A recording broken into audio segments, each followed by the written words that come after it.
let me ask Mr. Nemi if what the state's position would be regarding reduction in cash bond.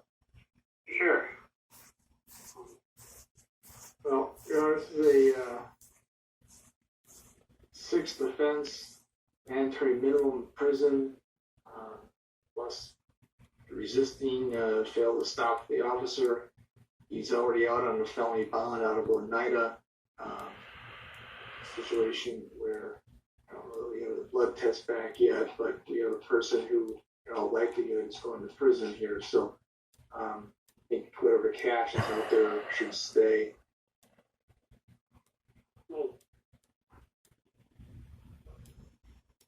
If I could have a chance to talk, I would have a comment. Go ahead. I'm seeing an AODA counselor, and I've been seeing her for a couple of weeks now, and it's going really good. It's the first time I've been able to be honest with one because I'm serious, and I wasn't forced to be there. And I'm abstaining from drugs, and I would be able to,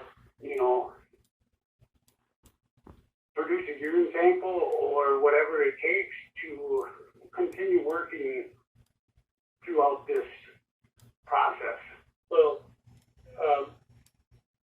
you understand the conditions of the bond that you signed. That is that you're not going to operate motor vehicles at all. Right. You're going to maintain absolute sobriety, so no drugs and no alcohol. You can't possess or consume alcohol or be in any taverns or the tavern portion of any restaurant. You understand that? Absolutely. Obviously, Mr. Woyak, the real concern in a case where we are at a sixth offense level is public safety. And Sure. Obviously, you're not concerned about it. Because, we're trying to prevent people from getting hurt or killed on our highways, and you haven't got the message in 5 prior convictions, so it's concerning. Yeah, I hope things are hitting home for you this time because you're really reaching a very, very important crossroads here, frankly. And one thing that is usually, or often, I should say, the case with people who end up with significant cash bonds is they're not the ones who are actually posting or have the capability of posting. And so it's more often than not parents or other family members who, are willing to take that financial risk. The risk that the court takes is that if you're, out on bond and commit the offense again, everyone's going to point the finger at Judge Nielsen and said, that bond should have been $20,000. Right. I have a vehicle, but I'm going to today give the key to my supervisor at work, and I'm going to have the vehicle taken to either his house or another coworker, so I have no temptation, and I'm honest and sincere. I'm not going to. I appreciate that. I'll tell you what I will do. I'll modify bond to $1,000 cash. $2,000 of the cash bond can be released to an attorney who you are retaining. So I want that money. I need your brother to confirm to the clerk of court that he's willing to do that. Okay. Because it's his money.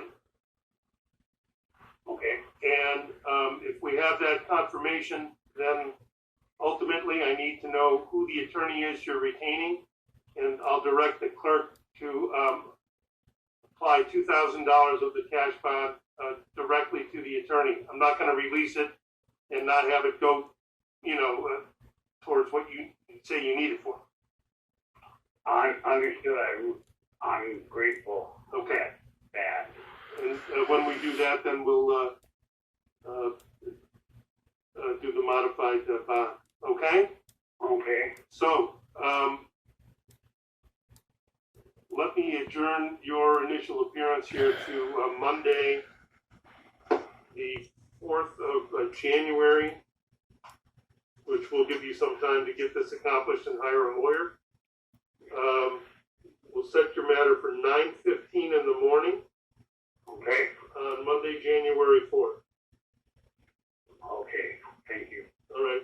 Your bond as modified will be continued. Thank you, Mr. Ware. What? Thank you, Judge. Yeah, you're welcome. I think it's fucked up.